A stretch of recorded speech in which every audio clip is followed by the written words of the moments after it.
नमस्कार।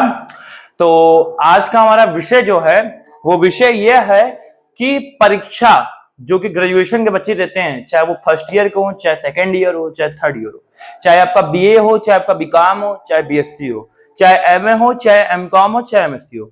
कुछ basic points है, कुछ ऐसी मुख्य मुख्य बातें हैं जो अगर हम परीक्षा में ध्यान देते हैं लिखते समय या उसकी तैयारी करते समय, तो हम अच्छे से अच्छे नंबर प्राप्त कर सकते हैं। बच्चे अक्सर कुछ गलती कर जाते हैं और वो गलती का हम बात करें तो सबसे पहला आता है कॉपी। जो हमें कॉपी मिलता है वो कितने पेज का होता है? वो होता है 28 या 30 पेज का। जो कॉपी मिलता है वो कितने पेज का होता है? 28 या 30 पेज का होता है। ठीक है, उसके बाद कोई दूसरी कॉपी नहीं मिलेगी। सिर्फ आपको यही इतने में आपका अपना कंटेंट लिखना है, जितना अच्छा लिख सकते हैं इतना अच्छा। दूसरा मैटर करता है राइटिंग। बच्चों की राइटिंग कैसी है? अगर राइटिंग अच्छी है, हिंदी में लिखते हैं तो हिंदी में अच्छी होनी चाहिए, इंग्लिश में लिखते हैं तो इंग्लिश में। तीसरा, बात करें स्पेस की, जैसे अब मान लीजिए आपका कॉपी का पेज की जो साइज है इतनी है, ठीक है, तो बच्चे क्या करते हैं डायरेक्ट यहां से, अब देखिए यहां लाइनिंग होती है तो डायरेक्ट यहीं से लिखना शुरू करते हैं। यहां से लिखना चाहिए, थोड़ा सा लाइन छोड़ के यहां से लिखिए, तो वो आपको देखने में सुंदर भी लगेगा और उसका एक रूप बनकर आएगा वो भी बहुत अच्छा आएगा, है ना। चौथा, कंटेंट।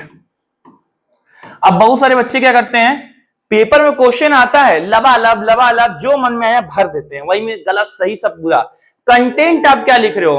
अगर हमने आपसे पूछा कि यहां से अगर मैदागिन जाना है दारा नगर से, तो आप जो सही रास्ता है वो बताओगे ना कि पूरा गली गली गली गली घुमा के मैदागिन ले जाओगे।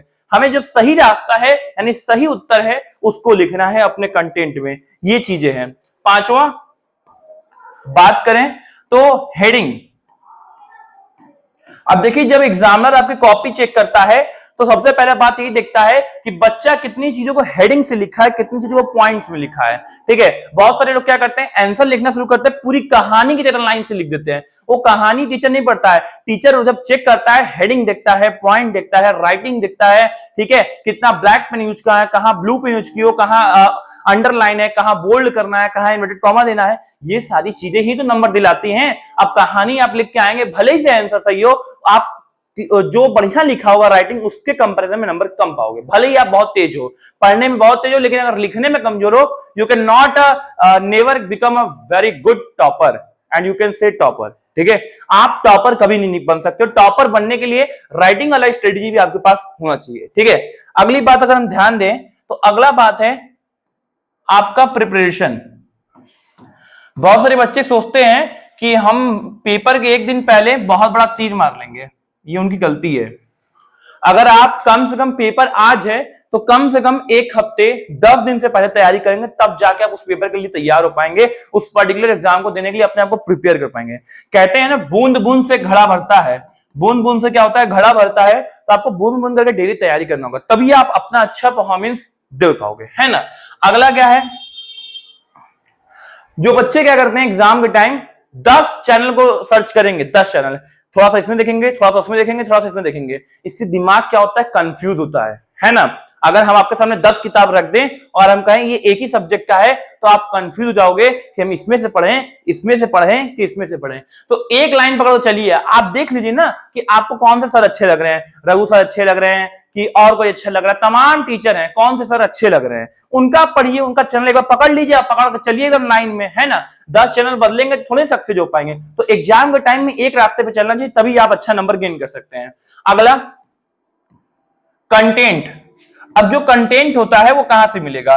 तमाम आज के समय में एआई है, सोशल मीडिया है, चैट जीपीटी है, गूगल है, जेमिनाई एआई है, चैट जीपीटी एडवांस है, तमाम प्लेटफॉर्म है जो आपको कंटेंट बेस्ट टू बेस्ट दे रही है। आपको इंग्लिश में चाहिए इंग्लिश मिलेगा, आपको हिंदी में चाहिए हिंदी मिलेगा, आपको इजी वर्ड चाहिए इजी वर्ड मिलेगा, हेडिंग चाहिए, मतलब एनीथिंग जो भी आपको चाहिए वो सब आपको मात्र कुछ सेकंड में मिल जा रहा है।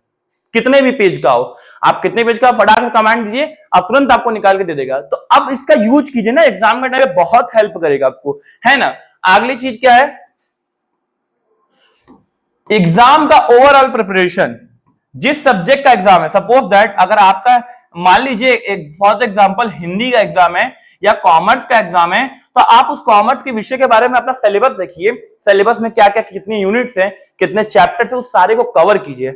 अब मान लीजिए आपके में 7 यूनिट है और आप पढ़े हैं 5 ही यूनिट, तो एग्जाम में नंबर बढ़िया कहां से आएगा? अब भाई सातों आप पढ़ लेंगे, जानकारी रहेगा, उसके बारे में नॉलेज रखेंगे, तभी ना बढ़िया लिख पाएंगे।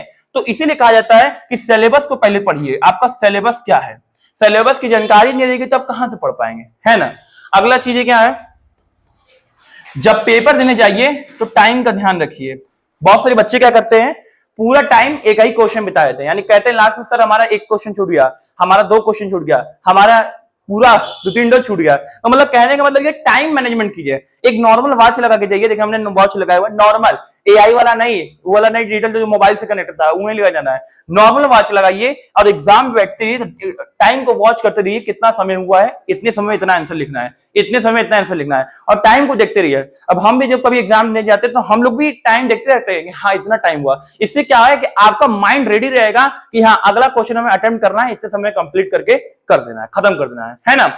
दूसरी बात, अब जो कॉपी मिलती है आपको 30 पेज वाली, उसी 30 पेज में हटाना है, ये नहीं अपनी बहादुरी दिखाने के लिए, अपना इंटेलिजेंट दिखाने के लिए 30 पेज में आंसर हो भी नहीं क्या, पर मार भरे जा रहे हैं, भरे जा रहे हैं, पता चला कॉपी घट गया, फिर तो कॉपी मिलेगा नहीं, एक ही कॉपी मिलना है। तो ये सारी चीजों को ध्यान दीजिए और एक चैनल एक आदमी को फॉलो कीजिए, 10 आदमी को फॉलो करेंगे तब कभी you can never become a successful person. ठीक है, एक इंसान को फॉलो करिए। इसे कहा जाता है 10 नाव पे पैर नहीं रखा जाता है, एक नाव पे पैर रखा है। तो एक नाव पे पैर रखना सीख लीजिए, आपकी जिंदगी बदल जाएगी। इसी तरह एग्जाम में भी क्या है, एक चैनल को, एक टीचर को, एक सोशल मीडिया के प्लेटफॉर्म को पकड़िए।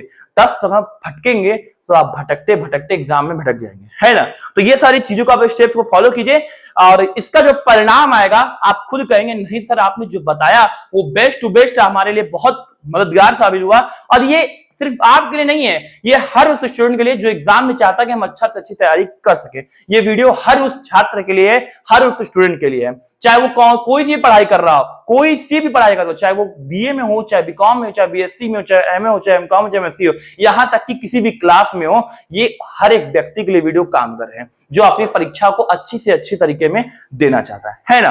तो इन सारी चीजों को ध्यान देना है और एग्जाम टाइम में कोशिश किया कीजिए कि मोबाइल के जो रील्स हैं, रील्स हुआ, फेसबुक हुआ और इंस्टाग्राम हुआ, ट्विटर हुआ, इन सबको अवॉइड कीजिए, क्योंकि इन सबको अवॉइड करेंगे तो आपका माइंड फुल्ली फोकस होगा आपके एग्जाम पे होगा और उसका परिणाम ये होगा कि आप अच्छा से अच्छा कंटेंट तैयार कर पाएंगे। अब मान लीजिए 10 मिनट रील देखें, ठीक है, अब फिर आगे पढ़ने लगे यूट्यूब पे, तो इससे क्या होता है, दिमाग कॉन्सेंट्रेट नहीं कर पाएगा, दिमाग वहीं भागेगा रील की तरफ, अरे यार छोड़ो हटाओ रील में चलो ना, ये करता है। तो कोशिश कीजिए कि त्याग दीजिए, एक दिन पूरा त्याग ही दीजिए, साले को आज रील नहीं देखेंगे, बंद कर दीजिए, अनइंस्टॉल मार दीजिए, उसको छूना भी नहीं है एग्जाम वाले दिन, तैयारी ऐसी करिए, है ना, तभी आप अच्छा परफॉर्मेंस कर पाएंगे। एक आध दिन के लिए छोड़ दीजिए, त्यागिए, देखिए क्या आपको लगता है, कैसा महसूस होता है ना।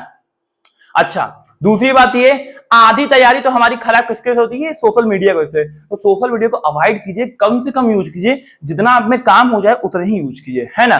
कभी आप एक दिन भी कभी बिना सोशल मीडिया के बताए हैं, नहीं बिताए, एक दिन बिता के देखिए, थोड़ा तकलीफ तो होगा लेकिन आनंद भी बहुत आएगा, है ना।